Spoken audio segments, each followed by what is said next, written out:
ఇన్ని కామధేనువులు కల్పవృక్షాలు ఉన్నవాళ్ళు ఏమయ్యారమ్మా చివరికి? నీ పాదాల దగ్గరికి వచ్చింది శచీదేవి. ఆవిడ అనుకునేదిట, శచీదేవి చేతుల వంక చూసుకుని ఏదో భర్త పరిహాసం ఆడతాడు కదా, అబ్బా అచ్చు నీ చేతులు తామర పువ్వుల్లో ఉన్నాయో అంటాడు భర్త. ఇంద్రుడు అలా అనేటప్పటికీ శచీదేవి పొంగిపోయేటబ్బా నా చేతులు తామర పువ్వుల్లో ఉన్నాయని. రాత్రి భర్త పొగిడిన పొగట్టంతా భార్యకి పూజ దగ్గర కూర్చున్నప్పుడే జ్ఞాపకానికి వస్తుంది. అదో పాపం అనవసరపు విషయం.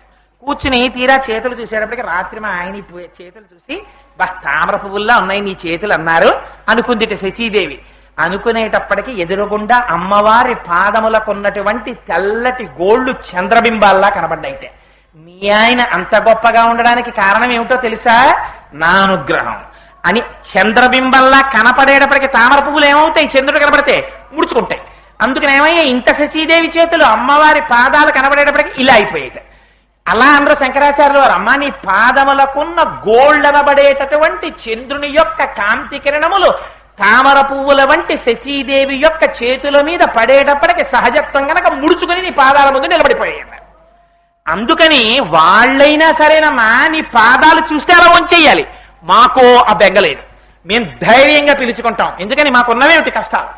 కష్టాలు ఏం జ్ఞాపకం చేస్తాయి? అమ్మనే జ్ఞాపకం చేస్తాయి. అందుకే కుంతీదేవి అంది శ్రీకృష్ణ యదుభూషణ నరసక శృంగార రత్నాకర లోకద్రోహి నరేంద్ర వంశదమన లోకేశ్వర దేవతానీక బ్రహ్మణ గోగణర్తిహరణ నిర్వాణ సంధాయక నీకు నృక్యత తృంపవే భవలతల్ నిత్యాను కంపానిధి. తండ్రి నాకెప్పుడు కష్టాలు ఇయ్యండి. ఎందుకు? అది ఉంటే నీ నామస్మరణ చేస్తా. నీ నామస్మరణ చెయ్యని బతుకు చచ్చిన వాడితో సమానం. అందుకని కష్టాలున్నాయా నువ్వు గుర్తుంటావు, సుఖాలు వచ్చాయా నిన్ను మర్చిపోతాను. అందుకని నాకు సుఖాలు వద్దయ్యా కృష్ణయ్య, నాకు కష్టాలు ఇవ్వయ్యా అందావిడ. ఎంత జ్ఞాపకం చేశారో చూడండి జీవితాలు మనకి సందేశాన్ని. అందుకని శంకరులు అంటారు అమ్మా అలాంటి పాదాలమ్మా పాదాలు. అందుకని అందుకని అటువంటి పాదాలని శంకరులు చిట్ట చివరి శ్లోకంలో 100వ శ్లోకంలో అంటారు నీరాజనం ఇస్తారు అమ్మవారికి. ఈ నీరాజనం విని తీరాలి మీరు. నిజంగా మనోనేత్రంతో దర్శనం చెయ్యాలి. ఇది శంకరులకొక్కరికే చెల్లింది ఆ నీరాజనం ఇవ్వడం. ఆయన అంటారు మొట్టమొదటి పాదంలో ప్రదీపజ్వాలాభిర్దివసకర నీరాజన విధి. అమ్మా నేను సౌందర్యలహరి రచించాను, శంకరులు సౌందర్యలహరి చెప్పారు అని రేపు పొద్దున్న ఏ కోటేశ్వరరావు లాంటి వాడో అంటాడు. కానీ అమ్మా నేనా అమ్మా సౌందర్యలహరి రాసిన వాడిని, నేను రాయడం ఏంటమ్మా? నేను సౌందర్యలహరి వ్రాశానని కాని సౌందర్యలహరి చేత ఈ ప్రయోజనం వస్తుందని కాని నేను అంటలేదమ్మా. అలా అంటే అది దుందుడుకుతనం కాదు. నీ గురించి చెప్పగలిగినంత శక్తి అమ్మా నాకు. నేను ఎక్కడ చెప్పగలనమ్మా? నేను ఈ సౌందర్యలహరి రాయడం ఎలాంటిదో తెలుసా అమ్మా? ఒకనాడు అమ్మ ఇంటికి తాళం వేసుకుంటూ శంకలో ఉన్న పిల్లవాడిని నా పక్కనున్న వాళ్ళకి ఇచ్చి అమ్మ ఒక్కసారి పిల్లాడిని పట్టుకోండి అంటుంది. ఆవిడ పిల్లలు లేనటువంటి తల్లి. అందుకని ఆ పిల్లాన్ని ఒక్క 5 నిమిషాలు ఎత్తుకుంటే వాడు ఆవిడ వంక చూసి ఓ బోసి నవ్వు నవ్వి చెయ్యెత్తి ఆవిడ ముక్కిలా పట్టుకుంటాడు. ఆనాడు ఆవిడలో మాతృభావన పొంగి పొరలిపోయి ఎంత సంతోషపడిపోయిందో. బిడ్డ ఆవిడదా, ఆ బిడ్డని తిరిగి తాళం వేసుకోగానే అమ్మకి ఇచ్చేసినట్టు ఈ సౌందర్యలహరి ఎక్కడిదో తెలుసా అమ్మా? నేను వ్రాశానని నేను ఎప్పుడు అనను. అమ్మా ఇదేమిటో తెలుసా ఈ సౌందర్యలహరి? ప్రదీపజ్వాలాభిర్దివసకర నీరాజన విధి. తమిళనాట ద్రవిడ దేశంలో ఒక సంప్రదాయం ఉంది. మకర సంక్రాంతి నాడు వాళ్ళు ఏం చేస్తారంటే పెద్ద పట్టేస్తారు భూమి మీద, ప్రతి ఇంటి ముందు కూడా పట్టేసి అందులో సూర్య భగవానుణ్ణి ఆరాధన చేస్తారు. ఇప్పటికీ కొన్ని గ్రామాల్లో ఉందని. ఆరాధన చేసి చిట్ట చివర ఏం చేస్తారంటే కర్పూరం మాత్రం పూజంతా ఇక్కడ చేస్తారు, ఒక్క నీరాజనం మాత్రం ఇక్కడ ఇవ్వరు. కర్పూరం వేసి వెలిగించి ఆకాశంలో ఉన్న సూర్యుడికి ఇలా తిప్పుతారు నీరాజనాన్ని. నేను ఈ సౌందర్యలహరి వ్రాయడం అలా ఉందమ్మా అన్నారు శంకరాచార్య. సూర్యుడు తనంత తాను ప్రకాశించిపోతుంటాడు. అంత ప్రకాశించిపోతున్న సూర్యుడికి ఇంత చిన్న పాత్రలో నీరాజనం ఇస్తున్నారు. ఇస్తే దాన్ని చూసి సూర్యుడు ఏమనాలి? పక్కుని నవ్వాలి. ఒరే నాకు ఇంత వెలుతురుతో నీరాజనమా, ఇంత మంటట్టుకొచ్చి నాకు నీరాజనం ఇస్తున్నావా, ఏంట్రా నీ వెర్రి అనాలి. కానీ సూర్యుడు ఏం చేస్తున్నాడు? ఒరే నా కోసం ఇంత పూజ చేసి పాపం కింద నించుని నాకు ఆ కర్పూరంతో నీరాజనం ఇస్తున్నాడని పొంగిపోతున్నాడు. అలా అమ్మా నేనేమిటో తెలుసా అమ్మా, నీ చేసిన సౌందర్యలహరి నువ్వు కోటి సూర్యుల పగిది ప్రకాశించే పరాశక్తి స్వరూపానివి. అమ్మా నీ గురించి నేనేం చెప్పనమ్మా, వాక్కులన్నీ నీ స్వరూపం. పరా పశ్యంతి మధ్యమా వైఖరి నీ స్వరూపం అయ్యింది. అటువంటి అమ్మని నేనమ్మా స్తోత్రం చేసిన వాడిని, ఆ అమ్మకి నీరాజనం ఇచ్చినటువంటి వాడితో సమానం. ఇంకా గొప్ప విషయం ఏమిటో తెలుసా అమ్మా? సుధాసూతే చంద్రోపల జలల వైరఘ్యరచన. రెండో పాదం ఇంకా గమ్మత్తు. మరి ఎక్కడ చూశారో తెలియదు శంకరాచార్యుల వారు. ఆశయిత హిమాచల పర్యంతం పారచారి అయి పర్యటించారు కదా. చంద్రకాంత శిలలను ఉంటాయి. యోగులు రాత్రుళ్ళు ఏం చేస్తారంటే పూజ చేసేటప్పుడు ఆ చంద్రకాంత శిలలు పక్కన పెట్టుకుంటూ ఉంటారు.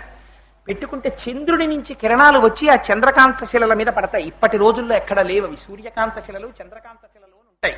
సూర్యకిరణం వచ్చి ఏంటి ఆ శిల మీద పడింది అనుకోండి, సూర్యకాంత శిల మీద పడితే అందులోంచి అగ్ని బయటకు వస్తుంది. చంద్రకాంత శిల మీద చంద్రకిరణం పడింది అనుకోండి, అందులోంచి నీళ్లు కారుతాయి. నీళ్లు కారితే వాళ్ళు ఏం చేసేవారంటే గిన్నెతో ఆ పక్కనున్న రాతితో నీరు పట్టి ఆ నీరు హస్తయో అర్ఘ్యం సమర్పయామి, పాదయో పాద్యం సమర్పయామి, ముఖే ఆచమనీయం సమర్పయామి అని 3 మార్లు ఇస్తాం కదా. ఆ 3 మార్లు ఇచ్చేటటువంటి ఆ చంద్రుడికి మకర సంక్రాంతి నాడు రాత్రి చంద్రుడికి కూడా పూజ చేస్తారు. చేసినప్పుడు ఇంకా వేరే నీళ్లు తేరు. ఈ అంటే ఒకప్పుడు ఒక యోగులు, ఇప్పుడు అందరూ తమిళనాడులో అలా చేస్తున్నారు అనుకోకండి, చంద్రకాంత శిలలే లేవు ఇప్పుడు. అందుకని చంద్రకాంత శిల పక్కన పెట్టుకుని చంద్రుడి కిరణాలు వచ్చి చంద్రకాంత శిల మీద పడితే ఆ శిలలోంచి కరిగి నీళ్లు వస్తే ఆ నీళ్లే పట్టుకుని చంద్రుడికి అర్ఘ్యం ఇస్తే ఎంత గొప్పగా ఉంటుంది. అలా ఉందమ్మా నేను నీ గురించి సౌందర్యలహరి చెప్పడం. నువ్వు తల్లివి, చంద్రుడిలా చల్లటి తల్లివి. నీ కిరణాలు నా మీద పడ్డాయి. నేను శిల లాంటి వాణ్ణి, రాతి లాంటి వాణ్ణి అమ్మా. ఇది శంకరుల మాట. నేను రాయి లాంటి వాణ్ణి, నా మనస్సు రాయి. కానీ నీ యొక్క కిరణములు నా మనస్సు మీద పడి కరిగింది ఆ మనస్సు. అందులోంచి కొద్దిగా 4 మాటలు వచ్చాయి. ఆ మాటలతో మళ్ళీ నీకే అర్చన చేశాను. ఇందులో నా గొప్పతనం ఏమైనా ఉందా అమ్మా? చంద్రకాంత శిల మీద చంద్రకిరణాలు పడిగి నీళ్లొస్తే ఆ నీళ్లతో చంద్రుడికి అర్చించినట్టు మళ్ళీ తిరిగి నీకే నేను అర్చన చేస్తున్నాను. ఇంకా గొప్ప విషయం ఏమిటో తెలుసా అమ్మా? ఇందులోనూ స్వకీయై అంబోభిహి సలిలనిధి సౌహిత్యకరణం. ఇది మరీ గమ్మత్తైన మాట. సేతు అని మనకు ఒక క్షేత్రం ఉంది, రామేశ్వరం. రామేశ్వరం వెడతాను అనకూడదు, వెళ్ళాలంతే. భగవంతుడు తీసుకెళ్ళాలి అనాలంతే. ఆ రామేశ్వరంలో ఒక చిత్రమైనటువంటి క్షేత్రం. సముద్ర స్నానం ఎప్పుడు పడితే అప్పుడు చెయ్యకూడదు. పర్వదినాల్లోనే సముద్ర స్నానం. రామేశ్వరంలో గొప్పతనం ఏమిటో తెలుసా అండి? రామేశ్వరం వెడితే సముద్ర స్నానం చెయ్యాలి. ఎప్పుడు వెళ్ళండి మీరు, పర్వదినాలే అక్కర్లేదు, ఏ రోజున వెళ్ళినా సముద్ర స్నానం. నాకు రామేశ్వరం అనేటప్పటికీ నాకు ఆ కళ్ళల్లో రామేశ్వర క్షేత్రం, ఆ సముద్రం లోపల అన్ని కెరటాలున్నా ఎందుకో రామేశ్వరం ఒడ్డు దగ్గరికి వచ్చేటప్పటికి మాత్రం చిన్ని చిన్ని కెరటాలు. ఆ 4 అడుగులు దాటి వచ్చేటప్పటికి ఎదురుగుండా 12 జ్యోతిర్లింగాలతోటి కంచిపీఠం వాళ్ళు నిర్మించినటువంటి అద్భుతమైన ఆలయం. అది దాటి కొంచెం ముందుకొస్తే కరివినవారి సత్రవు, ఇంకా దాటి కొంచెం ముందుకొస్తే పెద్ద రాజద్వారం. రాజద్వారంలోంచి లోపలికి వెడితే ఆ లోపల నూతుల్లో స్నానం చేసి తడి బట్టలతో గైడ్ లేకపోతే ఎక్కడున్నామో తెలుసుకోలేక ఆ గుళ్ళో తిరుగుతున్నటువంటి భక్తులు, తడి ఒళ్లతో తిరుగుతున్న వాళ్ళు. ఇంకా కొంచెం లోపల పెడితే పెద్ద మంటపం. ఆ మంటపంలో పెద్ద శివలింగం, రామచంద్రమూర్తి ప్రతిష్ట, దానికి నీరాజనం, దానికి నాగపడగ పుష్పాలతో చేస్తున్నటువంటి పూజ. ఆ వెళ్ళేటప్పుడు బయటే హనుమ, ఆయన తోకకి చుట్టి శివలింగాన్ని పీకుతున్నప్పుడు గట్టిగా నొక్కినప్పుడు కిందకి దిగిన భూమి. ఇవన్నీ జ్ఞాపకానికి వస్తాయి మనకి రామేశ్వరం అనేటప్పటికి. అందుకని ఆ రామేశ్వర క్షేత్రంలో సముద్ర స్నానం చేస్తారు. చేసినప్పుడు గమ్మత్తు ఏమిటో తెలుసా అండి? సముద్రంలో నిలబడి స్నానం చేసి సలిల నిధి అంటారు. అందుకే శంకరాచార్యులు వారు నీరంతా సముద్రమే కదా, నదులన్నీ సముద్రంలో చేరుతాయి. అక్కడికి వెళ్ళి మనం ఏం చేస్తాం? వరుణ పూజ చెయ్యాలి, సముద్రుడికి పూజ చెయ్యాలి. సముద్రుడికి పూజ చేయడానికి మళ్ళీ ఎవడో చెంబుతో నీళ్ళెట్టుకు వెళ్ళవు. ఆ సముద్రంలో నిలబడి మునకలేసేసి అందులో సముద్ర స్నానం చాలా సరదాగా ఉంటుందా? ఇంతకు ముందు చెయ్యమేమో 80 ఏళ్ల ముసలాడు కూడా ఓ పట్టాన బయటికి రాడు. అందులో స్నానం చేసి అందులో మరి సముద్రుడి ఆజ్ఞ ఏమిటో కానీ అక్కడ రామచంద్రమూర్తి ఆజ్ఞ పెద్ద పెద్ద కెరటాలు రావు. ఎంత దూరం వెళ్ళినా ఇసుకే. చక్కగా కింద పడి మీద పడి స్నానాలు చేసేసి ఆ తడి బట్టలతో అందరూ చేతులట్టుకుని ఫోటోలు తీయించేసుకుని అక్కడికో బ్రహ్మగారు వస్తారు. ఆచమనం చేయండి అంటారు. ఏదో నీళ్లు చేతిలో పోస్తారు, కాస్త ఆ నీళ్లు మనం తాగలేం కాబట్టి ఆచమనం చేసేసి హస్తయో అర్ఘ్యం సమర్పయామి. ఎక్కడి నుంచి ఇస్తారు? సముద్రుడికి అర్ఘ్యం ఇవ్వాలి మీరు. సముద్రుడు ఎంత ఉంటాడు? అంత సముద్రుడు. ఆయనకి అర్ఘ్యం ఎక్కడి నుంచి ఇస్తారు? ఇక్కడ నీళ్లే తీసి హస్తయో అర్ఘ్యం సమర్పయామి, పాదయో పాద్యం సమర్పయామి. సముద్రంలో నీళ్లు తీసి సముద్రుడికి ఇచ్చేసినట్టు, సముద్రం నీళ్లతో సముద్రుడిని స్నానం చేయించినట్టు, సముద్రం నీళ్లతో సముద్రుడికి ఆచమనం చేయించినట్టు, సముద్రపు నీటితో సముద్రుడికి అర్ఘ్యం ఇచ్చినట్టు, అమ్మా నీవిచ్చిన వాక్కులతో నిన్ను స్తుతించాను. నా గొప్పే ఉందమ్మా ఇందులో. సౌందర్యలహరి శంకరులు రాశారనడానికి నా గొప్ప ఏమైనా ఉందా అమ్మా? నా గొప్ప ఏమీ లేదు అమ్మా. నేనేం చేశానో తెలుసా? నేను చేసింది అంటూ ఏదైనా ఉంటే అది కేవలం అమ్మా వాచా స్తుతిరియం. నువ్విచ్చినటువంటి మాటలున్నాయే ఆ మాటలు నువ్వు వాక్కుల యొక్క తల్లివి కాబట్టి, వాగ్దేవతవు కనుక నువ్విచ్చినటువంటి మాటలతో తదీయాభిర్వాగ్భి, నీ చేత కటాక్షింపబడిన మాటల చేత తవ జనని వాచా స్తుతిరియం. అమ్మా నిన్ను నువ్విచ్చిన మాటలతో నీకే పాద పూజ చేశానమ్మా, తప్ప నేను చేసింది ఇందులో ఏమీ లేదు. వినమ్రుడనై చేతులు కట్టుకుని నీ పాదాల దగ్గర పిల్లవాడనై నిలబడ్డాను. నాది అని చెప్పుకోవడానికి ఇందులో ఏదీ లేదమ్మా. ఇదంతా నీ వస్తువు. నా చేతిలో పోసి మళ్ళీ నా చేత్తో నీ చేతిలో పోయించావు.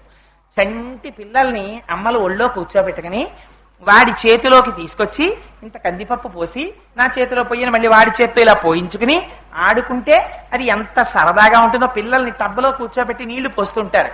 పోస్తుంటే అమ్మ పిల్లాడికి నీళ్లు పోసి సబ్బుతో రుద్దుతుంటుంది. వాడు ఇలా నీళ్లు పట్టుకుందామని చూస్తారు పిల్లలు. చేతిలోకి ఏం నీళ్లు రావు. అప్పుడు అమ్మ ఏం చేస్తుందంటే రెండు చేతులు కలిపి దోసిడి పట్టి ఇగో పట్టు అని ఇలా నీళ్లు పోస్తుంది. పోస్తే ఇప్పుడు నా చేతిలో పోయి అంటుంది. వాడు ఏం చేస్తాడు? అమ్మ చేతిలో ఇలా నీళ్లు పోస్తాడు. పోసి మురిసిపోతాడు. అమ్మో నీళ్లు పట్టుకున్నానని ఇలా నీళ్లు తీసి ఇలా పోస్తూ ఉంటాడు. అందులో నీళ్లు తీసి అందులో పోసినట్టు అమాయకత్వంతో కొడుకు మురిసిపోయినట్టు నువ్విచ్చిన మాటలతో నిన్నే స్థితి చేసి మురిసిపోతున్నానమ్మా.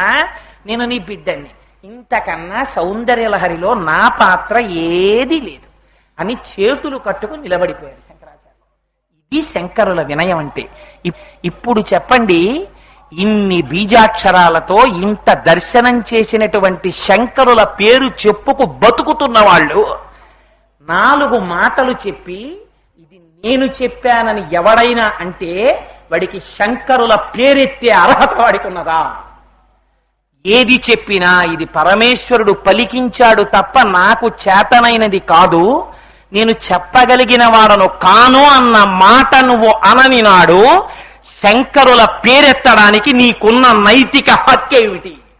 ఈ మాట అని తీరాలి. నువ్వు శంకరుల పాదాలు పట్టుకున్న వాడివైతే శంకరుల దగ్గర నేర్చుకో ఎలా బతకాలో, ఎలా మాట్లాడాలో. అది నీకు చేత కానప్పుడు నీకు శంకరుల పేరెత్తే అధికారం లేదు. ఇది శంకరుల యొక్క వినయం అంటే, ఇది శంకరుల యొక్క విధేయత అంటే. అందుకని మహానుభావుడు జగద్గురువై నిలబడ్డారు. అంతటి మహాపురుషుడు కనుక నాకేం తెలుసని సౌందర్యలహరి 9 రోజులు చెప్తావా అంటే తప్పకుండా చెప్పేస్తానండి అంటే, అయ్యో వీడి శక్తిని చూసుకోకుండా సంసిద్ధమయ్యాడని ఆ శంకరులు నా యందు కృప చేసి ఆ అమ్మ నన్ను కటాక్షించి నాలో ఊపిరై నాలో వాక్కై ఆ తల్లి ప్రకాశించి 4 మాటలు చెప్పిస్తే, అయ్యో మనం కూర్చోకపోతే వీడెవరికి చెప్పుకుంటాడు, మనందరం కూర్చుంటే నేను చెప్పుకున్నానని వీడు మురిసిపోతాడని నాయందు కృపతో మీరు కూర్చున్నారు తప్ప మీలో ఎవరు నా దగ్గర వినవలసిన వాళ్ళు? అందరూ నాకు చెప్పగలిగిన వాళ్లే, కానీ నా దగ్గర వినవలసిన అగత్యం ఉన్నవారు లేరు. ఇది మీ వినయ సంపత్తి. ఇంత వినయం కలిగిన వారు కనుక ఒక్క 2 మాటలు చెప్తాను. ఇంత సౌందర్యలహరి మనం 9 రోజులుగా 9 ప్రసంగాలుగా విన్నాం కనుక అనుభవుడు సుందర చైతన్య స్వామీజీ చేయిస్తూ ఉంటారు. అందుకని ఒక్క 2 మాటలు నేను చెప్తాను. మీ అందరూ కూడా అమ్మ పొంగిపోయేటట్టు, ఈ ప్రాంతమంతా పునీతమైపోయేటట్టు ఒక్కసారి స్తోత్రకర్త అయినటువంటి శంకరులు గురువుల పాదములకు నమస్కరించిన నాడు, విశేషించి ఆషాఢమాసం శంకరుల కృప మనయందు ప్రసరించిన నాడు, ఆయన చూసుకుంటారు మనకేం కావాలో. అమ్మ పాదాల్ని ఆయనే తెచ్చి మన తల మీద పెట్టిస్తారు. అందుకని అందరూ అనండి, దీనదయాళో గురునాథ, దీనదయాళో గురునాథ. పూర్ణదయాళో గురునాథ, పూర్ణదయాళో గురునాథ, జయ జయ శంకర గురునాథ, జయ జయ శంకర గురునాథ, శంకర భగవత్పాద గురునాథ, శంకర భగవత్పాద గురునాథ, దీనదయాళో గురునాథ, దీనదయాళో గురునాథ, పూర్ణదయాళో గురునాథ, పూర్ణదయాళో గురునాథ. అందరూ 3 మాటలు చెప్పండి. జై శంకర భగవత్పాదాచార్యుల వారికి, శంకర భగవత్పాదాచార్యుల వారికి, శంకర భగవత్పాదాచార్యుల వారికి. నేనంటాను, మీరందరూ అనండి. నేను నమ పార్వతీపతయే అంటాను, మీ అందరూ హర హర మహాదేవ అనండి. అయ్యవారి పేరు చెప్తే అమ్మ మురిసిపోతుంది. అందుకని ఇవాళ శివానంద లహరిని కూడా కల్పించింది అమ్మ సౌందర్య లహరిలోకి. అందరూ ఎలుగెత్తి అనండి హర హర మహాదేవ అనేటప్పటికీ పాపములు హరించుకుపోవాలి. 3 మార్లు ఉచ్చైశ్వరంతో బెంగ పెట్టుకోకుండా అమ్మ కృపని కటాక్షం అడుగుతూ అందరూ దిక్కులు పిక్కటిల్లేలా గట్టిగా చెప్పండి. నమ పార్వతీపతయే, నమ పార్వతీపతయే, నమ పార్వతీపతయే. మంగళాశాసన పరైః మదాచార్య పురోగమైః సర్వైశ్చ పూర్వైరాచార్యైః సత్కృతాయాస్తు మంగళం. మంగళం కోసలేంద్రాయ మహనీయ గుణాత్మనే చక్రవర్తి తనూజాయ సర్వభౌమాయ మంగళం. ఉమాకాంతాయ కాంతాయ కామితార్థప్రదాయినే శ్రీగిరీశాయ దేవాయ మలినాథాయ మంగళం. కరచరణ కృతం వా కర్మ వాక్కాజం వా శ్రవణనైనజం వా మానసం వాపరాధం విహితమవిహితం వా సర్వమేత్తక్షమస్వ. శివ శివ కరుణాబ్ధే శ్రీ మహాదేవ శంభో. సర్వం శ్రీ ఉమామహేశ్వర పరబ్రహ్మార్పణమస్తు. స్వస్తి.